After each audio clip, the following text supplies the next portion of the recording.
கோயில்னாலே சிதம்பரம் தான். திருவாரூரில் பிறக்க முக்தி, திருவண்ணாமலை நினைக்க முக்தி, சிதம்பரம் தரிசிக்க முக்தி, வாரணாசி முக்தி அடைய முக்தி. இந்த சிதம்பரத்தில் இருந்து இந்த நடராஜ பெருமான இந்த ஐயாக்களுடைய உதவியோட தரிசிக்கிறத விட மிகப்பெரிய பாக்கியம் ஒரு மனுஷனுக்கு கிடைக்காது. அதாவது 1974 வருஷம் முதலாக இயற்பியலிலே நோபல் பரிசு பெற்ற ஒரு அறிஞர், நோபல் லாரெட் அப்படின்னு சொல்லுவோம்.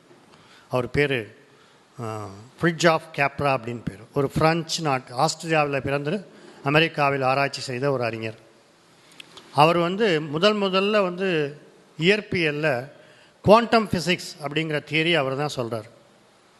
இந்த குவாண்டம் ஃபிசிக்ஸுங்கிற தியரி என்னன்னு சொன்னால், அணுவிற்குள் ஆற்றல் எப்படி உருவாகின்றது, அணுவிற்கு அணுவாய் அப்பாலுக்கு அப்பாலாயின்னு தேவாரத்தில் சொன்னது போல் அணுவிற்குள் ஆற்றல் எப்படி உருவாகின்றதுங்கிறது தான் குவாண்டம் ஃபிசிக்ஸ். அதில் ஃபஸ்ட்டு நோபல் ப்ரைஸ் வாங்கினவர் அந்த ஃப்ரிட்ஜாஃப் கேப்ரா. அவர் ஒரு புத்தகம் எழுதுகிறாரு. அந்த புத்தகத்துக்கு டைட்டில் நான் சொல்கிறேன், the Tao of physics, exploration of parallels between eastern mysticism and modern physics. இதுதான் அந்த புத்தகத்தினுடைய title. The Tao of physics, exploring the parallels between eastern mysticism and modern physics. அந்த புத்தகம் 23 மொழிகளிலேயே மொழிபெயர்க்கப்பட்டது. ஒரு 10 லட்சம் பிரதி விற்றது. 1 மில்லியன் காப்பீஸ் சோல்டு.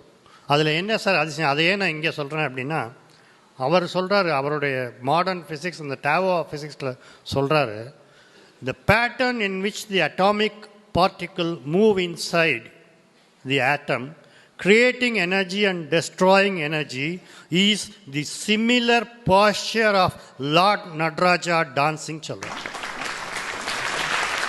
அணுவிற்குள் ஒரு துகள், அணுத்துகள் எப்படி சுழற்சி பெறுகின்றது என்றால் அது நடராஜர் நாட்டியம் ஆடும் தோற்றத்தை ஒத்திருக்கின்றதுன்னு சொன்னார். இது நான் சொல்லலை, நோபல் பரிசு பெற்ற இயற்பியல் விஞ்ஞானி சொன்னார்.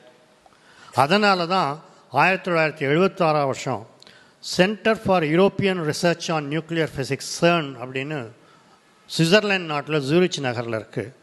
அந்த நகரில் இருக்கக்கூடிய அந்த centre for European research on nuclear physics, அந்த இன்ஸ்டிடியூட்டினுடைய ஆரம்பத்தில் 6 அடி உயரமான நடராஜர் சிலையை அப்துல் கலாம் பரிசு கொடுத்தார்.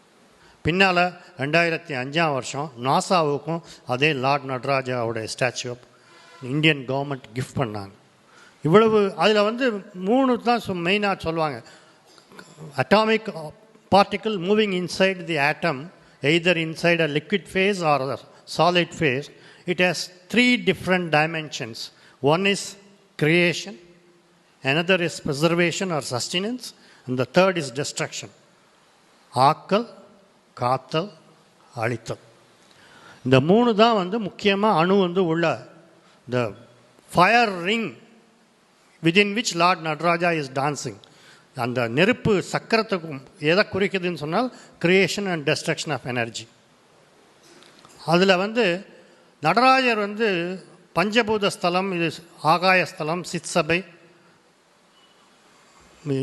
அபோர்ட் ஆஃப் இன்ஃபினிட் அப்படின்னு கொடுத்துருக்குறாங்க. இதில் முக்கியமாக நம்ம பார்க்க வேண்டியது என்னென்னால், இந்த 3 தவிர இன்னும் 2 சொல்கிறாரு கேப்ரா. கேப்ரா மட்டும் இல்லை, நீங்கள் பார்த்தீங்கன்னா ஹீசன்பர்க், நிக்கோலா டெஸ்லா, போர், இவங்க எல்லாருமே they say they are all Nobel laureates and very learned scientists in modern science. All these scientists say that they have similarities with Vedic literature in India. வேதங்களிலே சொல்லப்படுகின்ற உட்பொருட்களும் அவர்கள் கண்டுபிடித்த அறிவியல் கருத்துக்களும் ஒத்துப்போகின்றனன்னு சொல்கிறாங்க இந்த எல்லா விஞ்ஞானிகளும். இவங்க அவர் கேப்ரா சொல்லும் பொழுது 3 தான் மாடர்ன் ஃபிசிக்ஸில், குவாண்டம் ஃபிசிக்ஸில் சொல்ல முடியுது. என்ன 3? ஆக்கல், கழித்தல், காத்தல், அழித்தல். Creation, sustenance and destruction. But there are 2 more things. One is illusion and another is salvation. மாயை, ஞானம். இந்த மாயை, ஞானம், இது 2ம், இந்த 3ஓட இந்த 2 சேர்ந்தால் 5 பஞ்சபூதம் நடராஜர்.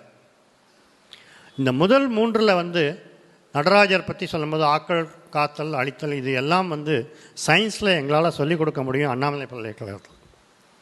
ஆனால் அதற்கு மேலே இல்லூஷன் அண்ட் சால்வேஷன், மாயை ஞானம் தில்லைக்கூத்தனுடைய திருவடியிலே தான் ஒருவர் பெற முடியும். அதை அண்ணாமலை பல்கலைக்கழகத்திலோ இல்லை வேறு எந்த அறிவியல் அரங்கங்களிலோ சொல்ல முடியாது. இதைத்தான் வந்து தமிழில் அப்போவே தேவார பாடல்களில் சொல்லியிருப்பாங்க. மனம் என்னும் தோணி பற்றி மதி என்னும் கோலை ஊன்றி சினம் என்னும் சிறக்கை ஏற்றி சிறி கடல் ஓடும்போது மதம் என்னும் பாறை தாக்கி மறியும் போது அறிய உண்ணாது உணை உண்ணும் உணர்வை நல்காய் ஒற்றையூருடைய கோவில். மனம் பிறக்கும் பொழுதே நம்மளோட வருது. மனம் என்னும் தோணி பற்றி மதி, that is the oar that rows the boat, அதுதான் நாங்கள் பல்கலைக்கழகத்தில் கொடுக்குறோம். மதி என்னும் கோலை ஊன்றி அதில் போகும்பொழுது கேரியரில் வாழ்க்கை பாதையில் சினம் என்னும் சரக்கு ஏறிக்குது. கடைசியில் எங்கே போய் முடியுதுன்னா தன்னுடைய ஆணவத்தில் மதத்தில் மோதி அழியும் போது வராது, முன்னாலேயே வந்து தில்லை நடராஜரை தரிசனம் பண்ணி அவருடைய திருப்பாதத்திலே நம்முடைய ஆன்மா ஓய்வு பெற வேண்டும்ங்கிறது தான் தத்துவம். அதைத்தான் அவர் வந்து ஆங்கிலத்தில் கேப்ரா சொல்கிறது, there are two more things, one is illusion and another is salvation, not only the essential three components அப்படின்றார். இது போல் இதையெல்லாம் வந்து சொல்லணும். கேப்ரா வந்து பார்த்துருக்குறாரு, அவர் வந்து ஒரு நோபல் லாரெட் ஆகிட்டார். அதுக்கப்புறம் வந்து ஹைசன்பர்க் சொல்கிறாரு, நிக்கோலஸ் டெஸ்லா சொல்கிறாரு, எல்லாரும் சொல்கிறாங்க. ஆனால் நம்ம உலகத்துக்கு எப்போ இதை சொல்ல போகிறோம் அப்படின்னா இது போன்ற ஆங்கில நூல்கள், சிதம்பரத்தினுடைய அரிய பெரிய உட்கருத்துக்கள் வெளியில் போகணும். அப்படிங்கும் பொழுது இதை இன்னும் பெரிய சபைகளிலே இதை பிரபலப்படுத்த வேண்டும். இந்த கருத்துக்கள் பலருக்கும் போக வேண்டும். இது வந்து ஒரு ஆன்மீக தலமாக, ஒரு ஸ்பிரிச்சுவல் டூரிசம் ஸ்பாட்டாக மாறணும். அப்படின்னா இந்த மாதிரி புத்தகங்கள் இது போன்ற இதை வந்து இந்த ராமலிங்க தீட்சிதர் ஐயாவும் சேமசபேச தீட்சிதர் ஐயாவும் மற்ற தீட்சிதர்கள் அனைவருக்கும் சிறந்தாழ்ந்த வணக்கம், வாழ்த்துக்கள். மிகச்சிறப்பான பணி. இதில் எனக்கு ஒரு சிறிய பங்கை கொடுத்தீங்க. சிதம்பரத்தை நாடி உலகம் வர வேண்டும், அதற்கு இந்த புத்தகம் ஒரு வழியாக இருக்க வேண்டும். நான் மறுபடியும் சொல்கிறேன், பொருளில்லார்க்கு இவ்வுலகம் இல்லை, அருளில்லார்க்கு அவ்வுலகம் இல்லை. பொருளை வைத்து கொண்டிருப்பவர்கள் பொருளோடு ஓய்ந்து விடக்கூடாது. அருளை தேடி வர வேண்டும் என்றால் அருள் இருக்கும் இடம் சிதம்பரம் தில்லை ஆனந்த கூத்தனின் நடராஜர் ஸ்தலம். இங்கு நான் சொன்னது போல் இங்கே இருக்கக்கூடிய ஒவ்வொருத்தரும் பாக்கியசாலிகள். தில்லைவாழ் அந்தணர்கள், அவர்களை பார்த்தாலே நடராஜரை பார்த்த மாதிரி. நடராஜரை பார்க்குறது அதை விட இன்னும் சிறந்த புண்ணியம்.